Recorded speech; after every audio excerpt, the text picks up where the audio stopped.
C'est parti, on va vous présenter notre bilan de la Bolivie. Parce que c'est un pays qu'on a adoré, donc on avait posé des questions, on avait ouvert plutôt une boîte à questions sur Instagram. Donc on a eu pas mal de questions, donc on va y répondre et ça nous permettra de faire un petit peu le bilan. Et si vous avez d'autres questions qui vous sont venues entre temps, mettez-les en dessous en commentaire et on y répondra avec plaisir. Allez, c'est parti. Salut, nous c'est Antoine et Tiffany. Nous sommes les Green Pilgrims et nous adorons voyager. En 2023, nous avons décidé de changer notre mode de voyage. Nous avons acheté un Land Rover Defender de 98. Nous l'avons appelé Marguerite. Nous avons passé plusieurs mois à la bricoler pour qu'elle devienne notre maison sur roue. C'est à son bord que nous allons explorer l'Amérique du Sud. Abonne-toi pour suivre nos aventures.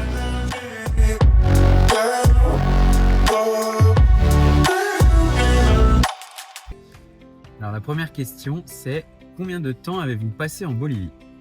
On a passé 75 jours au total en Bolivie. On a fait une petite sortie de 2 jours au Pérou pour reprendre du diesel et revenir après en Bolivie, mais 75 au total. On avait le droit à 90 jours. On a un peu grignoté. À la base, on voulait rester qu'un mois, on avait planifié un mois. Bon, ça a un peu dérapé. Ça dérape souvent. Combien de kilomètres vous avez parcouru en Bolivie? Un paquet. On a fait 6030 km, donc ça fait une moyenne d'environ 80 km par jour. Sachant qu'il y a des jours où on roulait très peu et on s'arrêtait en bivouac 20 km plus loin. Et il y a des jours où on a conduit plus de 16 heures pour fuir un peu le pays et on a fait beaucoup plus de kilomètres. Ce que je vous propose, c'est que je vous mette en lien les commentaires, les liens des vidéos sur la Bolivie qui expliqueront un petit peu plus en détail tout notre parcours en fonction des sujets abordés. Quelle ville vous avez visité? Alors on en a visité beaucoup parce qu'on est resté forcément longtemps. Je pense que le plus simple, c'est qu'on vous mette un tracé de notre périple, comme ça on va pouvoir un petit peu détailler tous les endroits où on est passé. Ça sera plus visuel en plus. Nous avons commencé notre voyage en Bolivie à Villamontes. On a ensuite rejoint Tarija. On est allé à Tupiza en passant par la réserve de Jama. On est monté ensuite jusqu'à Potosi. On a continué sur Sucre. De Sucre, on est passé au cratère Maraga. Et après, on est allé sur Cochabamba où on est allé au garage de Jeannette. Là, on a rencontré l'Allemand avec qui on a voyagé un petit peu. On est descendu sur Oruro. Après, on a fui la Bolivie en traversant la passe de nuit. On est parti quelques jours au bord du lac Titicaca. On est parti 2 jours au Pérou pour revenir après visiter La Paz, repasser sur Oruro pour descendre au Salar d'Uyuni pour l'anniversaire d'Antoine. Et ensuite, nous avons visité tout le sud Lipèze.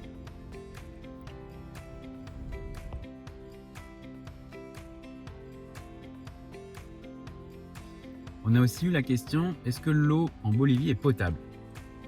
Alors nous, des réponses qu'on a eues, c'est que dans les grandes villes, l'eau elle est potable. Dans les petits villages, tout ça, elle n'est pas potable.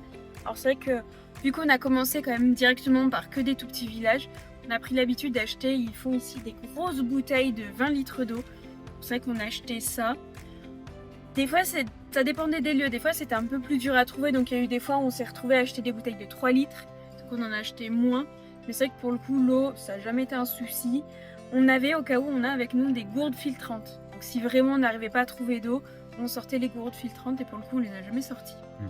Donc voilà. Après, c'est vrai que nous, on n'a pas testé l'eau du robinet, mais dans les grandes villes, je sais que certains le font. Les locaux sont plus habitués parce que eux, ils boivent l'eau des rivières, par exemple. De temps en temps, quand on demandait, ils nous disaient oui, l'eau elle est potable. Nous, avec nos organismes un peu plus fragiles d'Européens, on va dire, on ne s'est pas tenté de boire dans les rivières comme le font les locaux parfois. On a eu la question du climat. Quelle température, quelle météo fait-il en Bolivie? Alors ça aussi c'est une très bonne question parce que ça dépend vraiment, c'est assez grand la Bolivie, il y a plein de, je veux dire le climat est différent. Non on l'a pas fait mais il y a un côté Amazonie, on a fait qu'un tout petit bout et vers Santa Cruz ou Rurrenabaque, là c'est climat tropical, il fait très très chaud, il fait humide. Il y a l'altiplano où la journée il fait beau, on peut être en t-shirt, il fait quand même assez chaud, ça a pris un peu des couleurs. Et la nuit, les températures descendent des fois jusqu'à, on a eu moins 13. Du coup, je crois 16. sur l'altiplano. Moi, ça, c'était plus bas encore, mais Sud Lipez, c'est dans l'Altiplano. donc voilà, c'est un peu mitigé. Je dirais quand même, si vous prévoyez un voyage en Bolivie, prévoir des habits assez légers pour la journée et des habits très chauds du coup pour le soir, pour les moments où il y a du vent, où il peut faire un peu plus froid. Des habits un peu techniques, nous on avait ça. La journée ça allait et le soir on mettait du coup des habits techniques et on remettait par-dessus du coup d'autres habits. On mettait aussi nos doudounes, des doudounes qui résistent à moins 10 degrés. Donc on était quand même assez bien équipés. Après pour le coup on met Bonnet aussi et le gants. bonnet. C'est important. Après pour ceux qui veulent voyager en véhicule, il faut savoir que nous dans le 4x4 on n'a pas le chauffage. Et on est quand même resté à des températures très basses, parce qu'on a eu -7 au plus froid dans Marguerite. Donc voilà, on n'est pas mort. Mais ouais, c'était assez compliqué. Se réveiller du coup de froid, c'est pas toujours évident. Sortir du duvet le matin aussi pour ouvrir la porte et faire le petit déjeuner dehors, encore moins. Mais ça reste quand même notre pays coup de cœur. Donc ceux qui se posent les questions, foncez. Ah, on a eu plusieurs questions aussi au niveau de l'argent. Quelle était la monnaie utilisée en Bolivie? Et on va en additionner plusieurs des questions. Et l'autre question c'était, est-ce que c'est facile de trouver de l'argent, de retirer, de faire du change? Je te laisse répondre.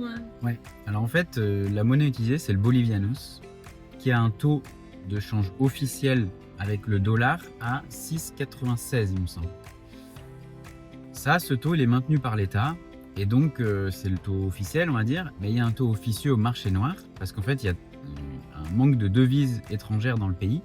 Et donc, les monnaies, les casas de cambio, les maisons de change, vont acheter le dollar et même l'euro beaucoup plus cher que le taux officiel. À savoir que nous, au mieux, on a eu 10,5 bolivianos pour 1 dollar, au lieu des 6,96. Donc, pour les voyageurs, c'est très confortable, ça fait des réductions énormes. Après, il faut savoir que le taux varie énormément. Sur nos 2 mois et demi en Bolivie, on a eu des taux de change à 10,5 et on en a eu au plus bas à 8, il me semble. On changeait des petites sommes à ce moment-là. Ça dépend des billets, ils aiment beaucoup les billets de 100 $, tout propre, tout neuf. Nous, à ce moment-là, on n'avait plus d'euros, donc on a changé essentiellement du dollar.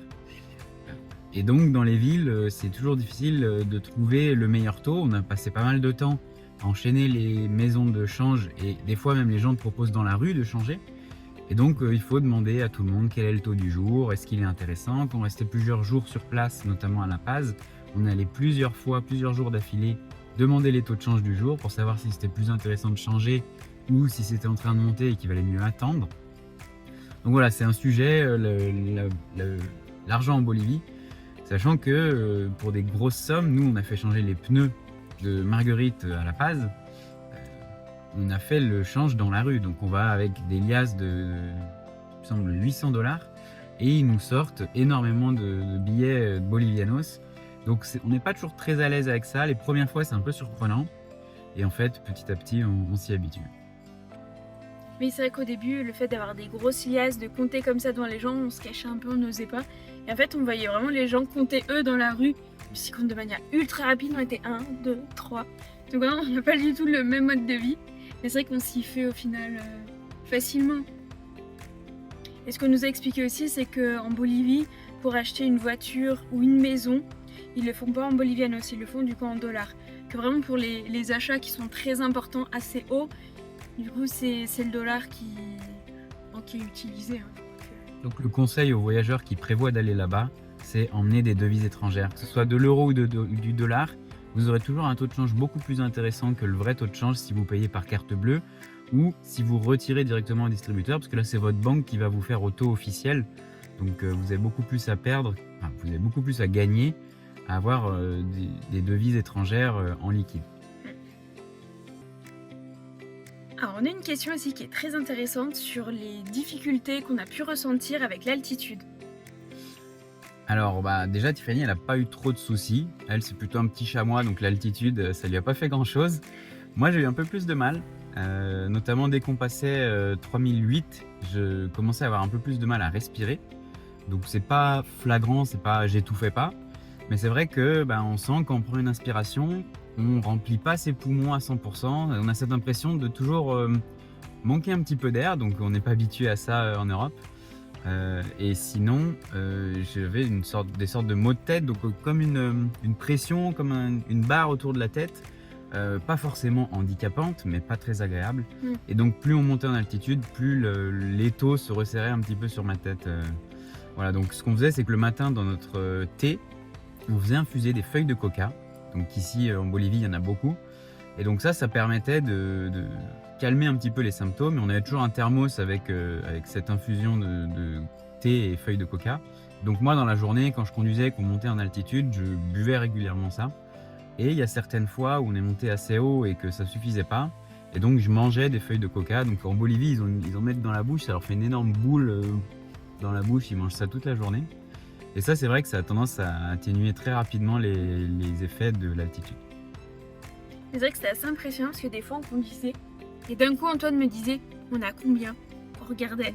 Et à chaque fois on était 3005, 3008. C'est impressionnant. À chaque fois il le ressentait, moi je savais pas du tout où est-ce qu'on se situait. Et à chaque fois il me disait là on est repassé un peu plus haut. Du coup je dis bon je pense pas. Parce qu'on n'a pas l'impression, des fois la route elle monte pas directement.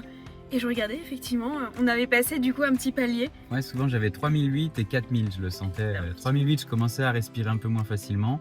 Et 4000 je commençais à avoir une pression dans la tête. C'est vrai qu'après, bon, tu dis que moi j'avais pas d'effet, c'est vrai que j'avais pas ces effets là, mais par contre moi j'arrivais pas à dormir en altitude. Donc c'est vrai que c'est pas évident. Pendant tout le sud de l'Ipèze, j'ai pas vraiment fermé l'œil. Il y a eu un moment où Antoine m'a fait un peu peur parce qu'il m'a réveillée en pleine nuit, ça devait être 2-3 heures du matin, en me disant j'ai chaud. Moi j'ai regardé le thermomètre, j'adore regarder la température tout le temps. Et en fait ça indiquait 2 degrés dans Marguerite, donc je me suis dit c'est pas normal. Et je me suis dit on parle souvent du mal aigu des montagnes, donc je me suis dit mince, qu'est-ce qu'on peut faire? Parce qu'on est du coup à 4500 mètres d'altitude, au milieu de rien, il n'y a pas de service de secours. Pas la possibilité de redescendre en fait, parce que c'est tout en altitude autour. On n'a pas de bouteille d'oxygène, on n'a rien ici, donc du coup on s'est assis tous les deux, on a bien respiré et c'est passé. Heureusement parce que je sais pas ce qu'on aurait pu faire. C'était assez angoissant on va dire, parce que c'est vrai que quand tu n'arrives plus vraiment à respirer, tu étouffes quoi, tu sais pas comment réagir, tu paniques donc tu respires encore plus vite, donc tu respires encore moins bien. C'était un petit peu stressant et en fait c'est passé assez rapidement et puis on a pu fermer un peu l'œil. C'est pas notre meilleure nuit parce qu'on était à 4500 mètres d'altitude cette nuit-là. On n'a plus refait ça, dormir aussi haut. Voilà. Oui, maintenant on essaye si c'est possible, de redescendre à chaque fois. C'est vrai que le sud de l'Ipèze c'est pas vraiment possible, mais il y a des endroits où ça redescend un petit peu et c'est vrai qu'on essaie de dormir. Par exemple au geyser Sol de Mañana à plus de 5000, on n'a pas essayé de dormir. C'est pas la peine, puis je pense que ça peut être dangereux si on n'a pas d'équipement. On voulait pas prendre de risques pour le coup. C'est vrai qu'il faut le savoir, on peut pas tous réagir de la même manière et c'est surtout qu'à tout moment on retourne en altitude et cette fois-ci c'est moi qui ai les maux de tête et Antoine va bien. Vraiment ce qu'on nous dit c'est qu'il y a là-dessus on peut monter 10 fois et rien sentir et la 11e fois c'est plus ça. Donc voilà, ça dépend aussi de chacun. Quel est le point le plus haut visité? Alors le point le plus haut, c'était un peu plus de 5000 mètres d'altitude. C'était dans le sud de l'Ipèze quand on a fait les geysers, Sol de la Mañana. Mais c'est vrai qu'il y a une bonne partie du pays qui est à plus de 3000 et tout le sud de l'Ipèze à plus de 4000. Notre pic c'était 5000. On aurait pu monter plus, mais c'était plus après de l'ascension à faire à pied, c'était des volcans, des choses comme ça. Quelles langues sont parlées en Bolivie? Ça c'est une bonne question. Alors la langue principale c'est le castillan, donc c'est l'espagnol d'Amérique du Sud qui est parlé dans la plupart des pays ici. Et ensuite il y a le quechua, il y a l'aymara, il parle aussi le guarani. En fait au total il y a 36 langues officielles dans le pays qui sont celles des différentes communautés. Donc nous qui parlons qu'un petit peu espagnol, ça n'a pas été toujours facile de communiquer. Mais bon, ils ont quand même des notions en commun avec l'espagnol. Donc on s'est toujours débrouillé pour se faire comprendre ou au moins échanger sur les sujets les plus basiques. Et on a trouvé aussi qu'ils avaient un espagnol un peu plus audible, en tout cas pour nous. Ce qu'on avait fait avant, on avait fait l'Uruguay et on avait fait Paraguay et Argentine. C'était un peu mitigé, ils parlaient assez rapidement. Là, on trouvait que c'était vraiment plus simple pour les comprendre. Et après, comme disait Antoine, toutes les différentes langues, ça dépend vraiment dans quel coin on est. Par exemple, le guarani, ça va être plus au niveau de la forêt amazonienne. du coup proche du Paraguay. Voilà, vraiment, ça va être un petit peu localisé. On a bien aimé comme pays. Quels sont les vaccins conseillés ou obligatoires? Alors, ce qu'il faut savoir, c'est que pour aller en Bolivie, il n'y a aucun vaccin qui est obligatoire. Il y en a qui sont plus ou moins conseillés, notamment hépatite A, hépatite B. Il y a aussi être à jour du rappel tétanos. Il y a la rage. Et au vu du nombre de chiens, c'est vrai que moi j'étais contente d'être vaccinée contre la rage au moment de ma morsure. Il y a fièvre jaune, typhoïde. Il y a un petit peu tout ce qui est souvent conseillé pour l'Amérique du Sud. Nous, on les avait tous fait avant de partir pour être sûr. Mais voilà, rien n'est obligatoire en tout cas pour venir ici. C'est que du conseil. Question aussi qui est arrivée sur quel est le plat typique en Bolivie. Je vais laisser Antoine répondre à cette question. En fait, c'est assez difficile de répondre parce que chaque région a un petit peu à sa spécialité. Nous, là où on a goûté le plus de choses différentes, c'était à Cochabamba, où on a goûté le silponcho, qui est une sorte d'escalope panée. Souvent, en fait, ils font ce genre de repas, de plat. En fait, c'est une viande panée avec du riz, avec un œuf au plat, un petit peu de salade. On a aussi goûté le pique macho, qui est une sorte de un petit peu de fourre-tout. Il y a plusieurs sortes de viande, des saucisses, il y a des frites, ils mettent de la mayonnaise par-dessus. Ça fait un petit peu on vide le frigo, quoi. Et sinon, on a goûté aussi la chicha, qui est un alcool fermenté de maïs. Donc ça, pareil, c'est assez spécial, on va dire. On n'a pas eu le coup de cœur pour cette boisson, mais c'est quelque chose de très répandu ici. En fait, je dirais que globalement, ce qu'on a ressenti par rapport à la cuisine bolivienne, c'est que dans les autres pays, plus européens, on va dire, plus colonisés par l'Espagne, on retrouve plus le côté restaurant où on passe du temps, on discute, on aime la bonne nourriture et on mange pour le plaisir. Alors qu'en Bolivie, on a plutôt eu cette impression de grande cantine où les plats sont très peu chers. Le midi, l'almuerzo, on payait 1 euro environ pour entrée, plat, dessert. Et ils mangent plus pour se nourrir, pour reprendre des forces, pour pouvoir retourner au boulot en pleine forme. Et donc c'est vrai qu'on a trouvé que les saveurs n'étaient pas les plus développées, que c'était des grosses quantités, mais c'était pas forcément très savoureux par rapport à ce que nous on est habitués à manger. Voilà. Complètement d'accord. Question suivante. Qu'est-ce qui nous a marqué sur la Bolivie? Alors, ça c'est assez facile parce que quand tu arrives dans le pays, tu commences à voir des voitures qui sont bricolées, c'est-à-dire que ils ont perdu un pare-choc, ils ont mis un bout de bois. Donc en fait, on a découvert au fur et à mesure qu'en Bolivie, rien n'est cassé. Rien n'est définitivement cassé. Ils réparent tout, n'importe quoi, de toutes les manières possibles. Donc on a vu des voitures qui roulaient en diagonale comme ça. Il y a eu des voitures limite en bois. On a vu, nous quand on est passé au garage, ils nous ont fabriqué les cils en bloc. Donc on a amené le truc et ils ont dit ok, je peux le refaire le même. Ils ont fait un tour en acier, ils ont mis le caoutchouc dedans, je sais pas comment. Et en fait, ils sont tellement débrouillards qu'ils réutilisent énormément de choses. Et donc ça, c'est vrai que quand tu arrives dans le pays, c'est assez surprenant. Donc dès que tu casses un truc ici, c'est pas grave parce qu'en fait, il y a forcément quelqu'un qui peut te le réparer. C'est vrai que ce côté-là est complètement oublié. Tu as besoin d'un boulon, et il va aller derrière, il va te le fabriquer. Et ça c'est fou. Ouais. Ils sont très doués de leurs mains, très compétents dans la débrouille et dans la fabrication, et donc ils réparent tout et n'importe quoi. Alors il y a une question qui est aussi pas mal revenue, c'est au sujet de la sécurité. Et donc c'est, est-ce qu'on s'est déjà senti en insécurité dans le pays? Alors la réponse est non. On ne s'est jamais senti en insécurité. Pour le coup, en plus on n'a fait que du camping sauvage, à part dans les villes. Pour nous c'est un peu plus compliqué vu qu'on a un petit véhicule. Mais si on était un véhicule plus grand, parce que c'était pas pour des questions d'insécurité qu'on était dans des campings en grande ville. Il y a une fois où on s'est un peu fait peur, mais on l'a vu, c'était le lendemain matin, donc pour le coup c'était plutôt bon. On l'a expliqué je crois dans une vidéo précédente, c'était un matin, ça devait être 10h30, donc on avait petit déjeuner, on avait dormi, tout s'était bien passé. Et en fait il y a une voiture on était sur un chemin perdu au milieu de la pampa, il n'y avait rien autour de nous. Et il y a une voiture qui s'arrête au bord de la route, juste devant nous. Alors qu'on est dans un espace, il faut se rendre compte qu'il n'y a absolument rien autour. Et sur au moins 20 km, je crois qu'il n'y a rien. Le dernier village, on l'a passé il y a un moment. Il y a quelqu'un qui s'arrête. Donc nous, on dit bonjour. Et le gars nous fixe, nous répond pas, et il prend dans son coffre une hache. Et là on se dit, oh mince, il sort une hache en au milieu de rien, il avait l'air un peu fermé, du coup on s'est dit, ah. Et en fait il allait couper du bois. Juste à côté de nous. Oui, juste à côté de nous, on ne sait pas pourquoi, le bois devait être mieux ici, pile là où on était. On a eu un petit coup de Philippe, et au final, rien du tout, il a coupé son bois, et il l'a remis dans sa voiture, il est parti. C'est vrai que sur le coup, on n'a pas fait les malins avec l'homme qui nous parlait pas avec sa hache à la main. Mais ce qu'on a dit, c'est que du coup, c'était le matin, on avait déjà dormi. Si la même situation s'était passée le soir à 18h quand il faisait déjà nuit, je pense qu'on n'aurait pas réagi de la même manière. Mais sinon, pas d'insécurité en tout cas pour nous. Au contraire, même, on a trouvé les gens très accueillants, très sympathiques. On leur demandait si on pouvait dormir pas loin de chez eux et en fait, ils venaient nous dire oui, avec plaisir. Ils venaient pour nous prendre en photo aussi, ils venaient avec leurs enfants, il y en a qui sont venus jouer au foot. Donc voilà, non, pas d'insécurité. Après, sinon, juste La Paz, c'est une capitale, des règles de base de faire attention un petit peu parce qu'il y a, c'est vrai, que beaucoup plus de monde. Il y a un peu plus de risque du coup de peut-être se faire chipper son portefeuille ou son portable, mais c'est vrai que en tout cas, nous, ça ne nous est pas arrivé.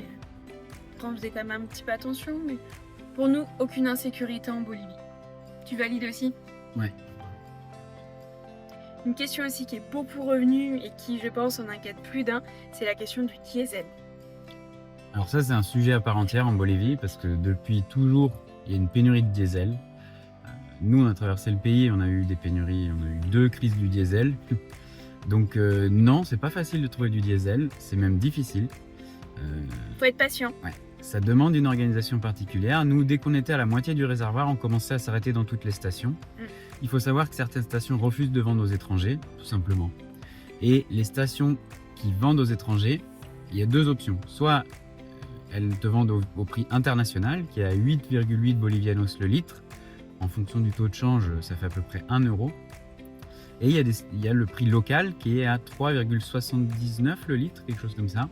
Donc ce qui représente moins de 40 centimes. Voilà. Ce qui se fait aussi, ce qu'on nous avait donné comme conseil, c'est de demander aux pompistes directement, si c'est possible, de ne pas avoir de facture. Donc dire qu'on n'a pas besoin de facture, signe factura. Et donc des fois, le pompiste va décider de vous faire un prix plus intéressant, en général 4, 5, 6 bols le litre, et de mettre la différence entre le prix local et le prix qu'il vous annonce dans sa poche. Donc là, c'est gagnant-gagnant parce que pour nous, ça nous coûte un petit peu moins cher et ça permet aux pompistes d'avoir un joli pourboire, on va dire. Donc nous, c'est ce qu'on a fait assez souvent, sachant que le prix international, qui est autour d'1 euro le litre, nous convenait également. Donc quand le pompiste ne nous proposait pas ça, on payait volontiers le prix international. Sachant que pendant une longue partie de notre périple, on était content quand la station était approvisionnée en diesel. Ce qui n'est pas toujours le cas.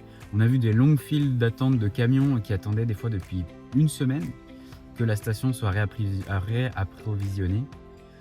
Donc voilà, il faut s'armer de patience, de politesse et de grands sourires parce que c'est vrai que ça aide toujours d'être poli envers les gens. Nous, on a rarement eu de soucis, si ce n'est devoir patienter des fois quelques heures pour pouvoir faire le plein. Mais donc ça, c'est un sujet à surveiller parce qu'en Bolivie, c'est quand même assez courant qu'il y ait des pénuries de diesel et donc ce soit assez difficile de s'approvisionner. C'est aussi pour ça qu'on a acheté 2 bidons supplémentaires pour mettre sur le toit. Donc au total, on a un réservoir de 70 litres. On a 2 jerrycans de 20 litres chacun sur le bord de Marguerite. Et on avait 3 bidons de 20 litres supplémentaires sur le toit. Donc ça nous permettait une belle autonomie. Voilà, on a eu beaucoup de fois à se servir des bidons, donc c'était assez pratique d'avoir ça. Et puis il y a des stations du coup qui acceptaient de remplir directement dans le réservoir de Marguerite. D'autres, c'était absolument pas possible, c'était que en jerrycan. Des fois, c'était jerrycan impossible. C'était différent à chaque fois. Mais comme dit Antoine, il y en a qui dès le début nous disaient non, je vous servirai pas, donc on n'insistait pas plus. Il y en a où vraiment on devenait transparent, ils ne regardaient plus comme si on avait disparu. Et d'autres où on sentait qu'on pouvait un peu plus négocier, essayer de voir avec eux si c'était possible de passer.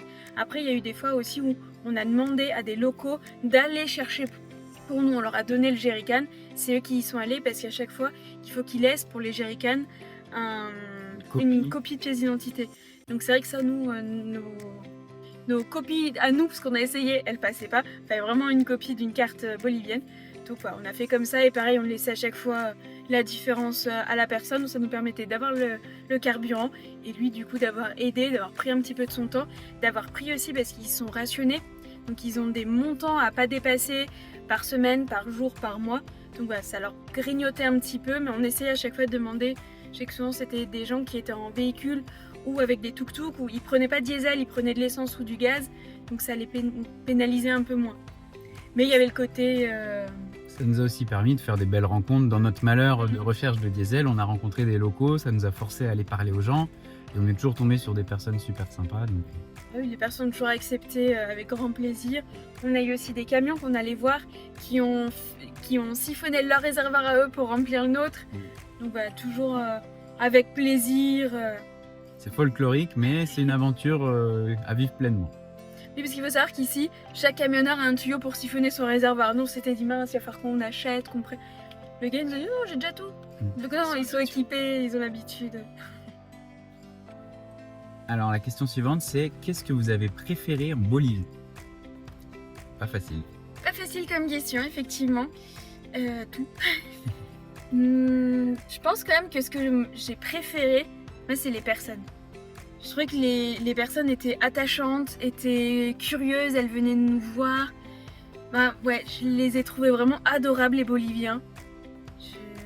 Ouais, bon. Toujours attentionnés, ouais. C'est vrai qu'ils venaient nous demander si on avait besoin de quelque chose.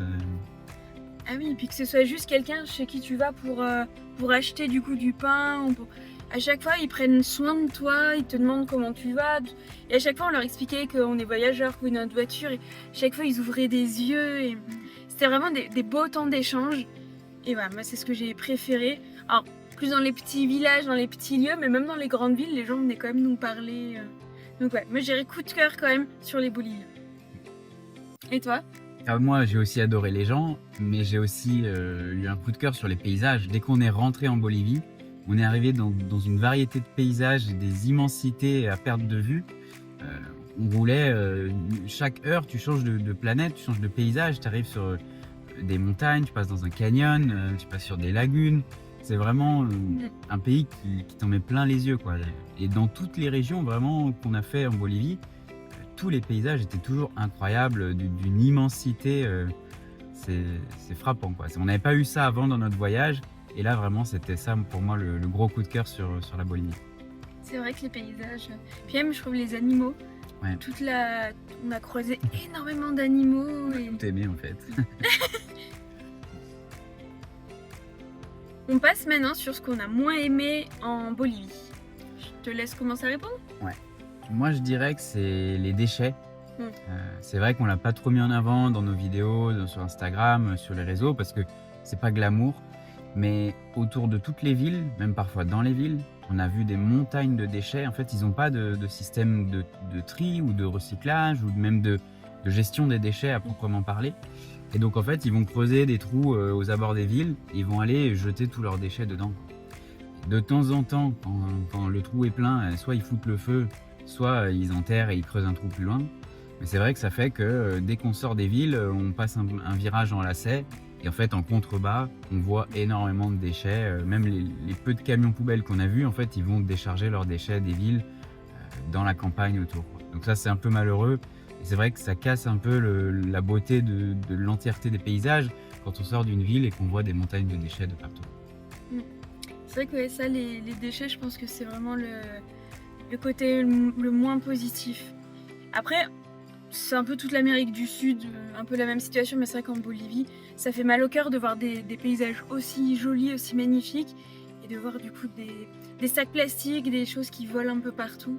Parce que c'est vrai que quand on faisait nos courses, ils mettent tout dans des sacs, donc nous on disait non, on a un sac en toile, on met dedans, et ils veulent pas. Et du coup, ils te forcent à mettre dans un sac plastique, ils te le donnent dans le sac plastique. Et puis ils mettent dans un petit sac plastique, par exemple les fruits et légumes, et si tu en prends plusieurs, ils mettent les sacs plastiques dans un plus grand sac plastique. Et puis chaque fruit et légumes dans un sac plastique. Donc là, on les garde tous, nous ça nous sert après de poubelle. Et on s'est retrouvés en l'espace de 2 mois avec un panier qui est plein de sacs. C'est impressionnant quand même. Après moi je rajouterais dans ce que j'ai le moins aimé en Bolivie, c'était quand même les chiens. Ouais, j'ai assez peur des chiens, ceux qui me connaissent ils le savent. Et c'est vrai qu'en Bolivie il y en a énormément. Ils traînent souvent un petit peu en gang, ils sont assez nombreux. Donc ouais, moi ça a été ça aussi où du coup ça m'a quand même pas mal bloqué à des endroits.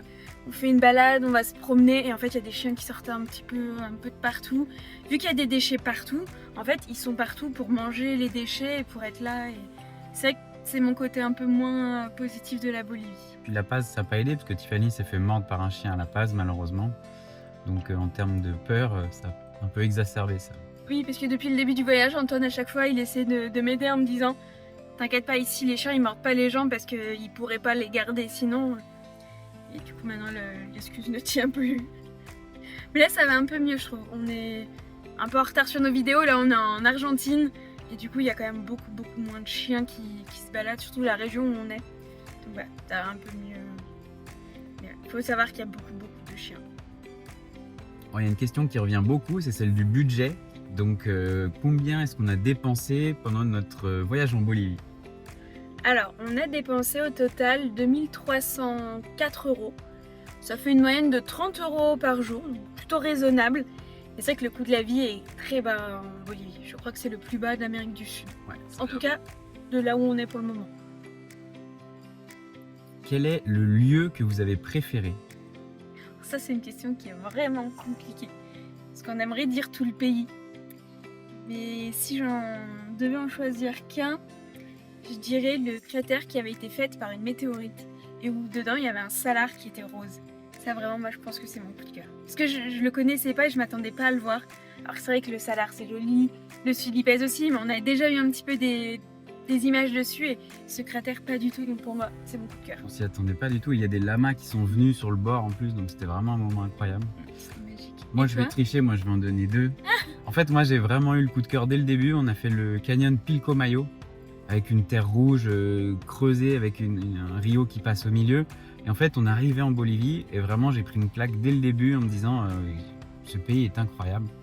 Et le deuxième c'est le salar parce que j'ai fêté mon anniversaire sur le salar et donc c'était un moment aussi extraordinaire dont je me rappellerai vraiment toute ma vie.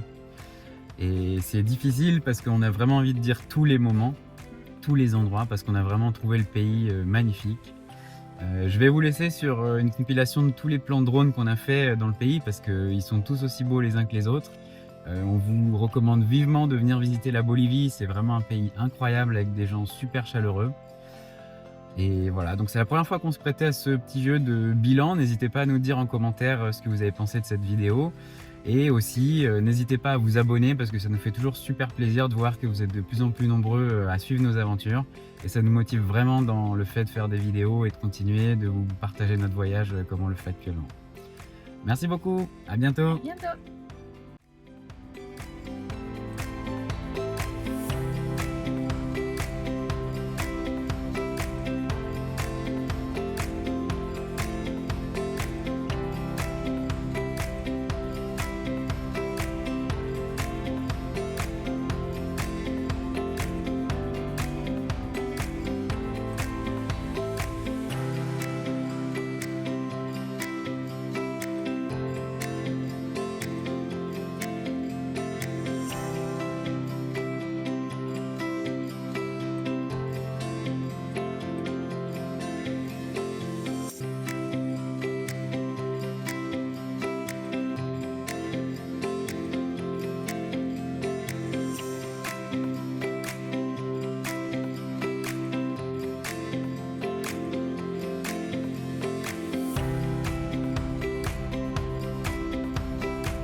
Si la vidéo t'a plu, mets un pouce, abonne-toi si ce n'est pas déjà fait. Si tu as des questions, n'hésite pas à les poser en commentaire. À bientôt pour de nouvelles aventures sur les routes.